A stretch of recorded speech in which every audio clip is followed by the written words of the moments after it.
भारत में भगवान शिव के अनेक अद्भुत मंदिर हैं। उन्हीं में से एक है हिमाचल प्रदेश के कुल्लू में स्थित बिजली महादेव।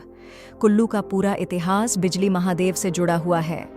कुल्लू शहर में ब्यास और पार्वती नदी के संगम के पास एक ऊंचे पर्वत के ऊपर बिजली महादेव का प्राचीन मंदिर है। पूरी कुल्लू घाटी में ऐसी मान्यता है कि यह घाटी एक विशालकाय सांप का रूप है। इस सांप का वध भगवान शिव ने किया था। जिस स्थान पर मंदिर है वहां शिवलिंग पर हर 12 साल में भयंकर आकाशीय बिजली गिरती है। बिजली गिरने से मंदिर का शिवलिंग खंडित हो जाता है। यहाँ के पुजारी खंडित शिवलिंग के टुकड़े एकत्रित कर मक्खन के साथ इसे जोड़ देते हैं। कुछ ही माह बाद शिवलिंग एक ठोस रूप में परिवर्तित हो जाते हैं। इस शिवलिंग पर हर 12 साल में बिजली क्यों गिरती है और इस जगह का नाम कुल्लू कैसे पड़ा, इसके पीछे एक पौराणिक कथा है जो इस प्रकार है। कुल्लू घाटी के लोग बताते हैं कि बहुत पहले यहाँ कुलांत नामक दैत्य रहता था।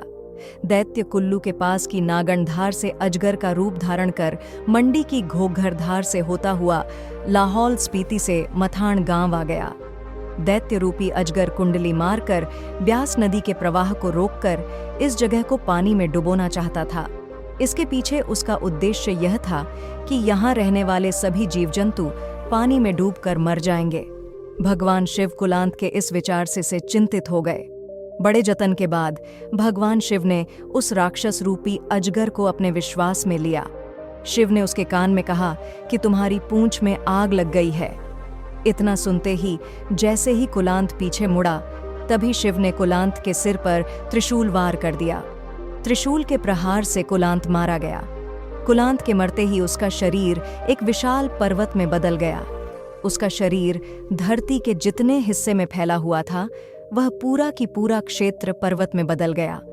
कुल्लू घाटी का बिजली महादेव से रोहतांग दर्रा और उधर मंडी के घोघरधार तक की घाटी कुलांत के शरीर से निर्मित मानी जाती है। कुलांत से ही कुलूत और इसके बाद कुल्लू नाम के पीछे यही किंवदंती कही जाती है। कुलांत दैत्य के मारने के बाद शिव ने इंद्र से कहा कि वे 12 साल में एक बार इस जगह पर बिजली गिराया करें। हर 12वें साल में यहाँ आकाशीय बिजली गिरती है। इस बिजली से शिवलिंग चकनाचूर हो जाता है। शिवलिंग के टुकड़े इकट्ठा करके शिवजी का पुजारी मक्खन से जोड़कर स्थापित कर लेता है। कुछ समय बाद पिंडी अपने पुराने स्वरूप में आ जाती है। आकाशीय बिजली शिवलिंग पर गिरने के बारे में कहा जाता है कि भगवान शिव नहीं चाहते थे कि जब बिजली गिरे तो जन धन को इससे नुकसान पहुंचे। भोलेनाथ लोगों को बचाने के लिए इस बिजली को अपने ऊपर गिरवाते हैं।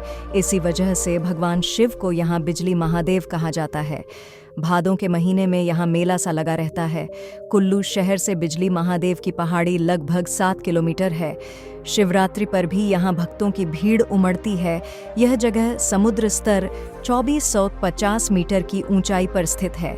शीतकाल में यहाँ भारी बर्फबारी होती है। कुल्लू में भी महादेव प्रिय देवता हैं।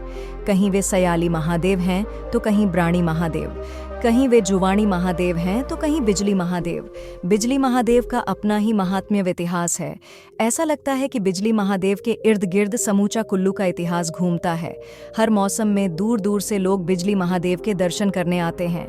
उम्मीद करते हैं आपको हमारी पौराणिक कथा पसंद आई होगी।